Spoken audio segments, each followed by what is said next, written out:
Aynan bugungi darsimizni bir ayol juda qalbi og'rib, hayotini eslab, butun yurak tashvishlariga solib, tinimsiz yig'lab uyda edi. Uyda o'tirib, men bu dunyoga nima uchun keldim? Faqat azoblanish uchun kelganmanmi? Nega men qiynalaman? Nega menga hamma azob beradi? Nega men 65 yoshga kirdim, ammo o'z o'rnim yo'q. Hayotimda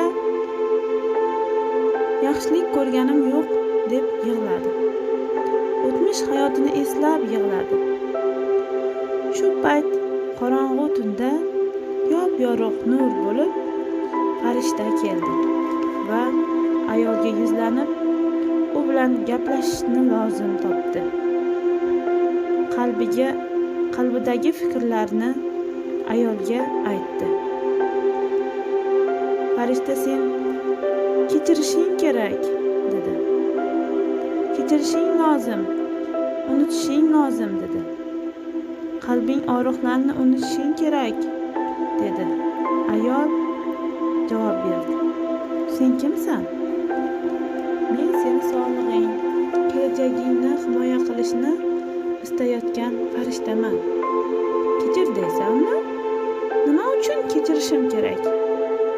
Kechirishing kerak. Agarda sen sog'lig'ing, vaqtingni o'ylasang, ularni barini unutmog'ing kerak. Hech qachon unutmayman. Hech qachon kechirmayman, dedi ayol. Men bolaligimda menga azoblar bergan ota-onamni, bolaligimni menga bermagan ayol, onani, meni bolaligimni bolalarcha o'tkazmagan ota-onamni qanday kechiray? Ularni nega kechirishim kerak? Ularni kechirmayman.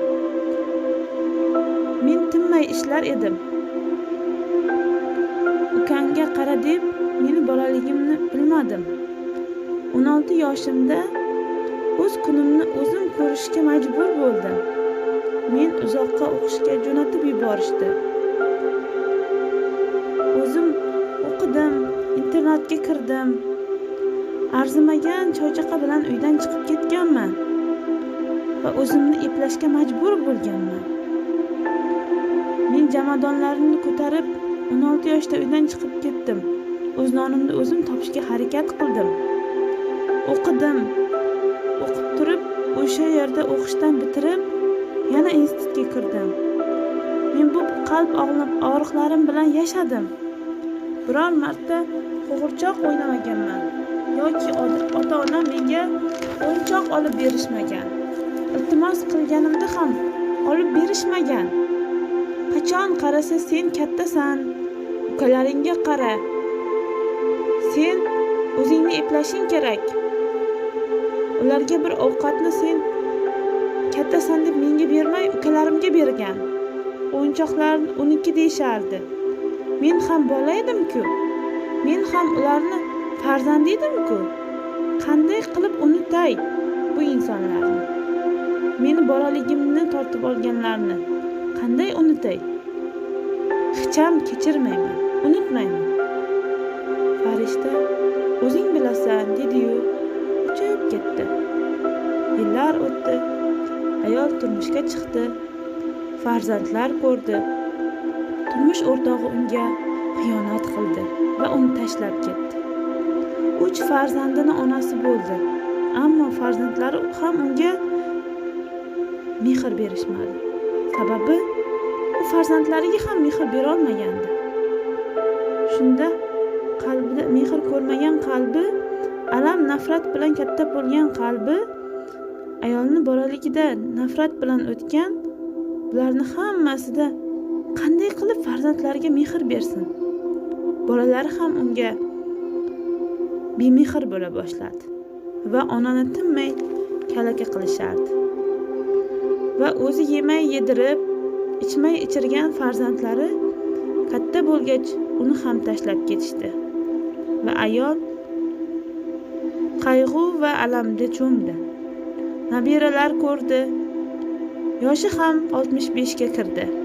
Lekin bolaligidan qolgan barcha alam, nafrat u bilan doim hamroh edi va u juda ham qiynaldi va hayotidagi ag'dar-to'ntarliklar va o'xshash vaziyatlardan to'ydi. U psixologga bordi. Psixolog uni eshitdi. Qalb og'riqlarini tingladi va aytdi: "Azizam, siz faqatgina hozir hayotingizda barcha og'riqlarni kechirishingiz kerak. Ularning hammasining sababi bolaligingizdan olgansiz. Siz faqat gapiryapsizki, ammo og'riqlaringiz bolalikni ko'rsatyapti. Siz bu bolalikdagi xafagarchiliklar bilan xayrlashganingizda sizni qalbingiz poklanadi. Ular bilan xayrlashing." "Hech qachon", dedi ayol. "Qanday xiyonat qilgan erni, qanday qilib meni mensimagan farzandlarni kechiray?" Psixolog unga dedi: "Siz kechirmaslik, qalb og'riqlari bilan kasal bo'lib bu dunyodan ko'z yumishni istaysizmi? Yoki ulardan qutulib uzoq umr ko'rishni istaysizmi?" Ayol o'ylanib qoldi va indamasdan chiqib ketdi. "Kechirmayman", dedi. Yana yillar o'tdi, kunlar o'tdi. Ayol tobi qocha boshladi va yotib qoldi. Butun tanasi qaqshab og'riy boshladi va u shifokorga, doktorga murojaat qildi. Bundan boshqa iloji ham qolmadi. Doktorning oldiga bordi va doktor bilan suhbatlashdi. Doktor ham qalbshunos doktor edi. Ayolni tinglar ekan, uni analizlarini tekshirdi va unga dedi: "Siz bolaligingizda qarindosh urug'laringizdan xafa bo'lganmisiz? Ular hozir bormi?" Ayol: "Yo'q, ota-onam, ular mendan erta voz kechishgan. Yaqinlaringiz bilan munosabatingiz yomonmi?" dedi vrach. "Ha, yomon. Bilasizmi? Sizda tanangizda o'pka o'smasi o'pqali rivojlangan. U ertayu kech kattalashib boryapti. Uni bilasizmi, qaydan paydo bo'lgan? Bu yillar davomida siz qalb og'riqlaringiz bilan yashaganingizdan ular yig'ilib tanangizda o'sib chiqqan o'simtadir. Siz ularni kechirmaganingiz tufayli ular o'sib bormoqda. Ularni qanday qilib kechiray? Nega endi kechirishim kerak? Qalbimni og'ritdiki, men ularni qanday kechiray? Mayli, o'zingiz bilasiz, tanlov sizniki, ammo men aytib qo'yish vazifam", dedi. "Doktor, sizda ikki yo'l bor. Yoki kechirib, unutib, hammaga baxt, omad tilaysiz, yoki kechirmaysiz, unutmaysiz, erta olamdan o'tasiz. Kechirib baxtli hayot kechirish o'z qo'lingizda. Umringiz hali bor. Xursand bo'lib mazza qilib yashash sizning qo'lingizda. Yoki qolgan umringizni ham kechirmasdan qisqartirib yashashingiz mumkin. Siz qaysi yo'lni tanlaysiz?" Qarang, u rentgen qog'ozini ko'rsatdi. O'pkal rivojlangan. U kundan kunga rivojlanishni boshlagan. Buni asosi bu alamzadalik, xafagarchilikdan voz kechmasligingiz. Mana yuragingizni ham ko'ryapman, analizlarim natijasi. Yuragingizda ham kam quvvat, kam qonlik, anemiya boshlangan. Bu ham kechirmaslikning, alamlarning natijasidir. Mana qon analizlaringiz. Bosim juda kuchli.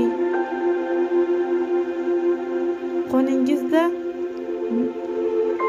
leykositlar kamayib ketgan. Butun tanangizni turli xil kasalliklar qurshab olgan. Ularning bari birgina siz ularni qo'yib yubormaganligingizdan.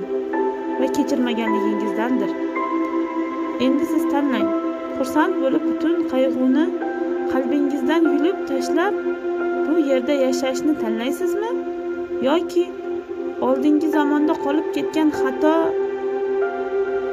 hammasini, insonlarni xafa bo'lib, o'zingizni aziz bo'lgan joningizni qurbon qilasizmi?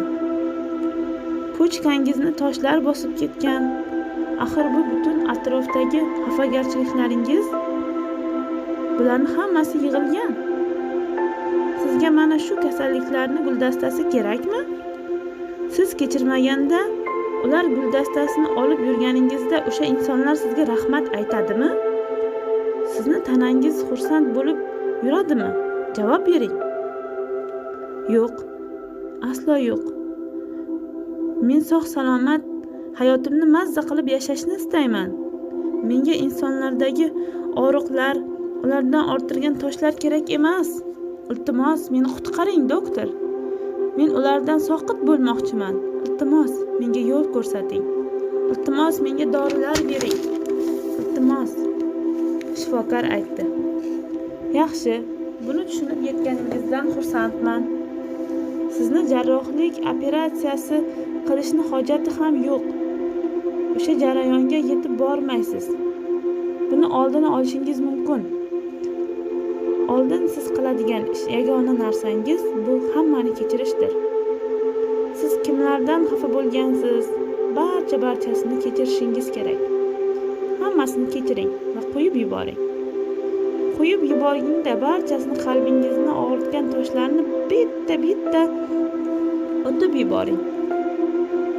Otib yuboring. Sizga kerakmi bular? Qanday qilay? Iltimos, yordam bering, doktor. Qanday qilay? Ayol undan javob kutdi. Qalbingizni ochasiz. O'tirib ulardan kechirim so'raysiz. Qo'lingizga ruchka va daftar oling. Va siz xafa bo'lgan insonlarni barchasini yozib chiqing. Har bir insonlarga atab qalbingizdagi barcha og'riqlarni yozib chiqing. Barcha og'riqlar bolalikdan kelyapti. Ota-onangizni kechiring, yaqinlaringizni, aka-ukalaringizni kechiring. Ular axir olamdan o'tgan, qanday qilib kechiray? Buni farqi yo'q, dedi shifokor. Bu qalb og'riqlari ularda emas, sizdadir. Ularni olamdan o'tganligining farqi yo'q. Muhimi siz ularni kechiring. Qo'lingizga daftar oling va sizni ko'nglingizni og'ritgan har bir insonni ismlarini ro'yxatini tuzing.